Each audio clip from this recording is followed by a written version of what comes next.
defense. It's something every coach talks about, but it's not something every team takes seriously. And the Boston Celtics, who thought they were losing their defensive identity with Marcus Smart and Robert Williams departing this past offseason, have shown some mind-bending abilities to bounce back. And Jrue Holiday is leading the charge with some Defensive Player of the Year caliber defense, and he is changing the Boston Celtics for good. We'll be diving into that, plus a little bit of some Jayson Tatum crazy statistics and Joe Mazzulla speaking out on all the haters in Toronto. So you want to stick around for all that on this episode of Celtics Digest. But before we get into the video, a quick reminder that over 80% of you watching this video right now are not subscribed. And if you want daily Boston Celtics content, news, rumors, reports, everything like that, stick around. This is your place to be. Hit the subscribe button down below. It'd help us out and it'd help you out finding some good Celtics content. Jrue Holiday. He is changing the Celtics forever, and if you watched the game against the Toronto Raptors on Saturday, you'll know exactly what I mean, and I have some stats to back it up. Check this out. Jrue Holiday was matched up with Scottie Barnes on 19 possessions. He allowed 3 points on 1 for 8 shooting, and Scottie Barnes is currently one of the front runners for MIP. He's having a phenomenal year. 1 for 8 shooting. He guarded Pascal Siakam, probably the Raptors' still maybe best player, although it might be Scottie now. Siakam, all-star of course, 13 possessions. Allowed 2 points on 1 for 4 shooting. He guarded Dennis Schroeder, the Raptors' primary ball handler, a guy who came out of nowhere, having a phenomenal season. Guarded him on 11 possessions, allowed 0 points on 0 for 0 shooting. And this isn't the first time we've seen Jrue Holiday lock down opposing players, right? Like, we've seen him do it throughout his whole career. There's that famous series when he was in New Orleans and they went up against the Portland Trailblazers and Damian Lillard, a foe that the Celtics will certainly have to face this season and probably have to face in the playoffs if all things go according to plan, right? Jrue Holiday is able to lock down pretty much anyone, and you look at those people he was guarding. Pascal Siakam, a power forward, an all-star, a guy who scored like 25 a game before. He's an efficient scorer usually. Jrue Holiday, a guard, is locking him up. Scottie Barnes, one of the front runners for MIP, locking him up. Dennis Schroeder, that's child's play. But it's not just these kind of guys. It's not just wings and guards. I mean, even Pascal's kind of a big.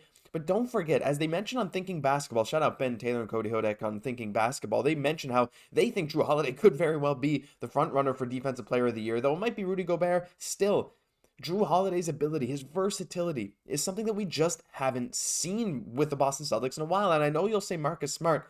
And yeah, that definitely is true, but I think Jrue Holiday still has that ability to guard bigs while also being a little bit better on the perimeter than Marcus Smart. They definitely have their own strengths, but Jrue is showing out. He was guarding Joel Embiid against the Philadelphia 76ers, and guess what? He was holding his own. And it's no coincidence that the Celtics are up there right near the top of defensive win shares this season. Of course, you see Minnesota, who's the top defense in the league. They got guys like Gobert and Edwards. But then you got Jayson Tatum right there at number 3. You got Jrue Holiday at 12, Jaylen Brown at 14, Kristaps at 17. And this isn't even to mention the fact that Derrick White is in the top 10 for defensive box plus minus as well. The Celtics are a defensive juggernaut, and while they currently only have the 3rd best defense in the NBA behind Minnesota, who's been phenomenal defensively, and we saw that firsthand if you watch that Celtics-Wolves game, where the Celtics lost. And we got the Knicks ahead of them as well, somehow. That's probably not going to stay. Mitchell Robinson's pretty great for them. But the Celtics' all-around defense is something that can't be understated, right? The ability for the Celtics so far this season to have elite one-on-one defense, but also have this kind of roaming ability. Like, I saw someone point it out online, and I think this makes a lot of sense, is that the Celtics right now are really just using Jrue Holiday and Kristaps Porzingis as one-to-one replacements for Marcus Smart and Robert Williams on the defensive end, and it kind of makes sense. You know, one of the big things a lot of Celtics fans, including myself and everyone here at Celtics Digest, have said about Marcus Smart is one of his biggest strengths is his ability to be versatile, to switch onto bigger defenders, to be a strong guy that can bother someone that's 6'8", 6'9", 6'10", while also being an elite perimeter guy. Well, guess what? Jrue Holiday does the same thing. He is hounding every perimeter guard, but not only just hounding them, forcing steals, whatever. The big thing with Jrue Holiday is he's not even allowing a lot of these guys to shoot, and when they do shoot, they're bad shots. Go look at the thumbnail again. It's him blocking a Scottie Barnes attempt at a floater/layup. Jrue Holiday is everywhere. There was a possession early in the game. Pascal gets switched onto him. Pascal goes for a spin move into the middle. He goes up. Jrue Holiday just smacks the ball out of his hands. Not that long later, Scottie Barnes comes in on Jrue Holiday, tries to body and pushes him off. Jrue Holiday recovers and swats the shot. He is showing some insane ability. Now, I know there's a competition between him and Derrick White to see who can block more shots this season. So you got to think there's a little bit of competitiveness that's giving Jrue Holiday a bit of an edge on these shot blocking things like this one on Scottie Barnes. But man, watching him play is really a privilege and a pleasure, right? And it's not just him, it's the whole Celtics defense. Kristaps Porzingis is far more mobile than I think I maybe gave him credit for. His ability to be near the rim, a very solid rim protector, but also like not be that slow-footed on the perimeter is phenomenal. He's also looking like he's playing quite safe this season. That's kind of a transition away from my point, but like I like how when he dunks, he just hangs and then he lands very safely. Anyway, that's beside the point. But the Celtics defense has been changed forever with Jrue Holiday. Marcus Smart is amazing. He will always bleed green. I will always love Marcus Smart. I'm not putting him down. However, this era with Jrue Holiday, this new era for the Boston Celtics, their new defense, their new offense, Jrue's offense as well, it's really amazing. And if you're not already appreciating Jrue Holiday, which I don't know why you wouldn't be, just go watch some highlights. Just focus on him in the game, even if his man doesn't have the ball, and you will see the kind of huge impact he has. Let's move on to the next topic. And it's a bit of Joe Mazzulla stuff. Now, he got a bit of hate. He got a bit of flack at the end of the game yesterday versus the Toronto Raptors. And maybe for a good reason, maybe not. Let me make sure I flash with the right picture. So he challenged an out-of-bounds call with like a few minutes left when the Celtics were up big. And the Raptors weren't happy with it. And Mazzulla said, I don't know if it was disrespectful or cheap to challenge. I don't really agree or disagree. I think at the end of the day, my responsibility is to my players first and having respect for the game. He said, but with 3.5 minutes to go, and you have a group of guys that check in, and they are playing as hard as they can, I think it's my responsibility to my players first. It was a clear opportunity for me to empower the players, let them know I'm coaching you, and those minutes to me are just as important as the start of the game. That's what I told my players. I'll always put them first. And the people complaining about this kind of thing is just, the unwritten rules of basketball. You don't challenge when you're up there. But, like, this mentality from Joe Mazzulla is something that you just don't see from a lot of coaches. How many coaches around the NBA will, one, just try as hard as they can to not put in their bench players or their young guys, whatever, Thibodeau, or what other coaches will just be like, no, we got to follow the unwritten rules, and they'll flip out, they'll scream if the other team gets a foul that they don't particularly like with certain, right? Joe Mazzulla's like, listen, I'm not treating this any different. I'm treating these last minutes, even though we're up big, we're up, 20, 30 points with a few minutes left. I'm showing my players I got their back. I'm not just mailing it in, right? Imagine you're a player, you're fighting. You're fighting to want to get into the rotation, and you get your minutes at the end of the game. And then the coach is just kind of looking at the bench, laughing with the players, not paying attention to what's going on. Mazzulla's focused.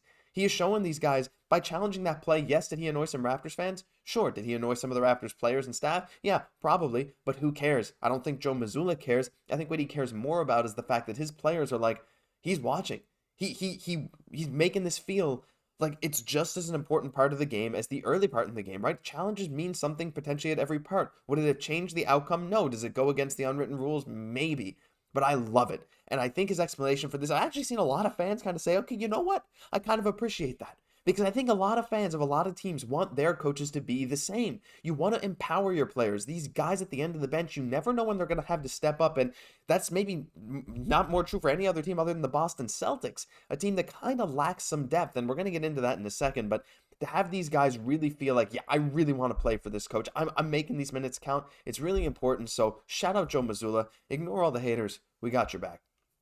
But speaking of some depth issues, look, Tatum is otherworldly.